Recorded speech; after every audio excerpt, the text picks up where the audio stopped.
In honor of National Crab Meat Day, I thought I would make some green crab risotto. I don't think I've ever made a video of that before. It's fairly easy, but I wanted to start with the basics. So, a good risotto comes from a good broth that you're using. And this is green crab broth that's made from crushed green crabs, the entire crab. So I did not remove the carapace, I didn't remove the legs. I left the hematopancreas in them, and it makes the stock very dark, as you can see here. If I had removed the carapace, if I had removed the legs, if I had removed the hepatopancreas, this would be significantly lighter. So that's quite dark. And the flavor is really good. It is stronger because of all the stuff that's in it. But I thought it's worthwhile showing that, just how you prepare green crab stock makes a huge difference in what it looks like and the flavor profile. So if you're going for a more crabbier flavor, this is the way to do it. If you want to scale that back or tone that back quite a bit, you can remove the carapace and the viscera from the insides and the legs, and this broth will be much lighter in color. So without further ado, let's make some green crab risotto.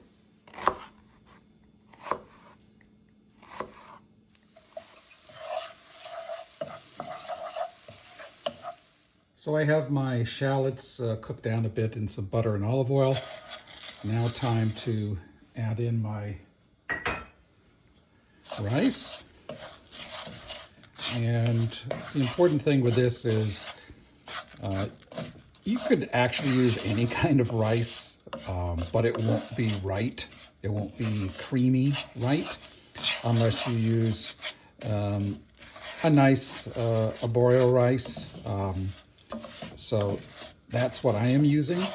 And I'm going to let this start to meld a little bit with the shallot, the butter, the olive oil, until each one of these little kernels, I don't know if you can see it, until it starts to get kind of translucent.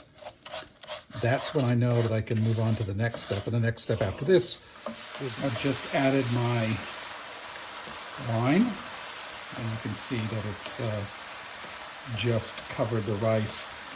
By the way, I kind of don't use measurements anymore. I could, if anybody's interested, give you the measurements, but it's just one of those things, if you do it enough times, you just start to, get the feel for it, and that's kind of where I am right now. So that rice has been absorbing the goodness of the butter and the olive oil and the shallot, and now it's sucking up the white wine. I'll let it cook down a little bit here. Once it gets a little bit thicker than this, I am actually going to start putting in my soup stock. And I'm going to put in my first bit of green crab broth, and you will see just how dark this stuff is.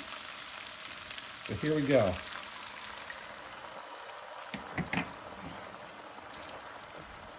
So that's the first cup, or it's actually not a cup. It's about 2/3 of a cup of green crab broth. So it imparts a yellowish, brownish color to the risotto. And of course the idea is to let this simmer away on low heat. So that's what I'm going to do. And just see if I need to make any adjustments. That's good right there. Cooking a little too hard. I'm going to add a little bit of actually black pepper. I don't like a lot, but I like a little bit in there.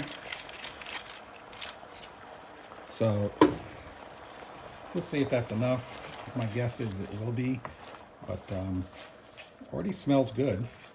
And yeah, you can smell the green crab, and you can smell the butter, the olive oil, the shallot, and the wine, of course. So this is already starting to smell good. You can see it's got a little bit of creaminess to it, but that's going to come together a lot more my green crab risotto is now getting down to the point where it's just about ready to have some Parmesan cheese incorporated into it. And I think that's what I'm going to do. So I'm going to turn the heat off. And I'm going to take my Parmesan and start to grate it in there and stir it in. As you can see, I do not buy the pre-grated stuff. I don't like that. Like I said, remember to get the font that's accumulated on the side is cooking. I don't know if you can see that, but it's now nicely starting to get stringy inside. And I'm going to now plate this up, and you can see what it looks like when it's plated. So here's my risotto, and as you can see, it's nice and creamy. I've got some larger bits of Parmesan on it. And that right there is what she looks like. Let's see how it tastes.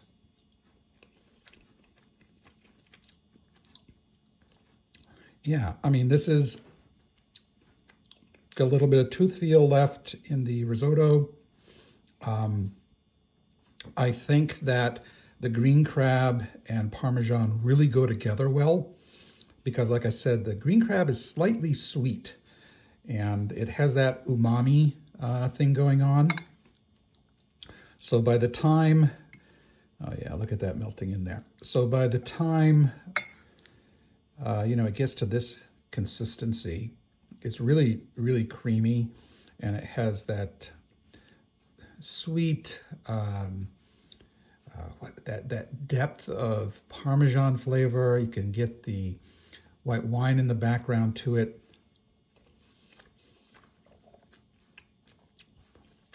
It's a lot milder than you might think.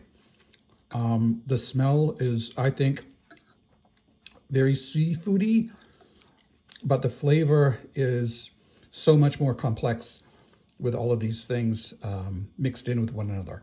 And of course, if I really wanted to do this right, I might get some chervil fresh that's sprinkled on the top. I don't have any.